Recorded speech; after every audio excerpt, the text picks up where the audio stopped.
सच ही तो कहा है मनु। अगर आपकी समस्या जहाज जितनी विशाल है तो याद रखना प्रभु की कृपा भी सागर जितनी ही विशाल होगी। नमस्कार दोस्तों, मैं हूँ आचार्य मनोज वशिष्ठ।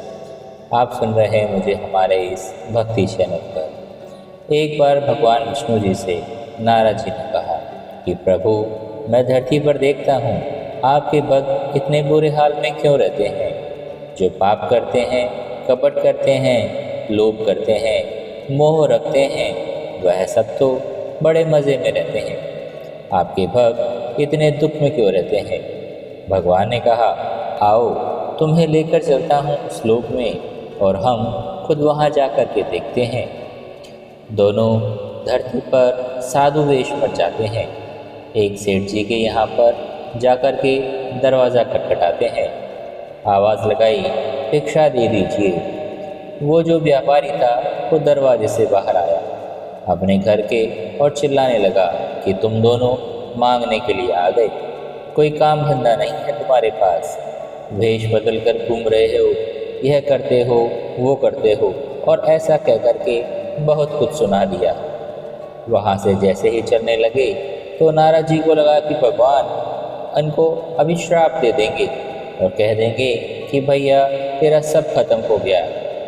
लेकिन वहाँ से जब चलने लगे तो भगवान ने तो उसे कह दिया कि सेठ को व्यापारी कि तुम्हारा और धंधा फले फूले, ऐसा आता रहे। ऐसा बोल के वो वहाँ से चल दिए। नारद जी ने कोई सवाल नहीं किया, वो चुपचाप चलते रहे। उसके बाद एक झोपड़ी में गए जहाँ एक बूढ़ी अम्मा रहती थी।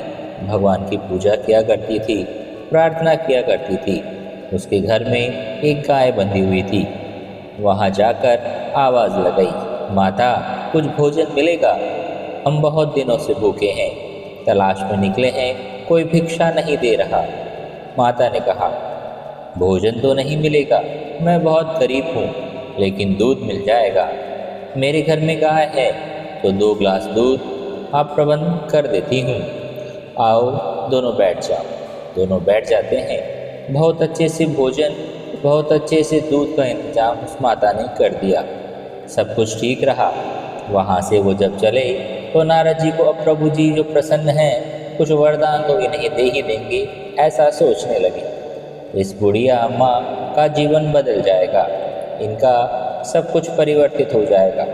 बहुत कुछ सोचा, लेकिन जब प्रभु वहाँ से चले तो उन्होंने कहा कि हे माता, यह जो तुम्हारी गाय है इसकी जल्दी ही मृत्यु हो जाएगी। जब आगे चले तो नारद जी से रहा नहीं गया। उन्होंने प्रभु जी से पूछ ही लिया कि प्रभु क्या कर रहे हैं आप। जो व्यापारी हमें गालियाँ दे रहा था उसे तो आप भगा रहे हैं और कह रहे हैं तेरा धंधा फले फूले और तू खूब पैसा कमाए।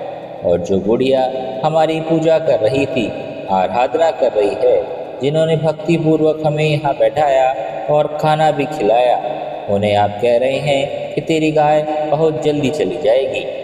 भगवान ने कहा, तुम समझे नहीं नारद, जिसमें आसक्ति रहती है, लगाव रहता है, वह अंत समय में भी उसे ही याद करता है।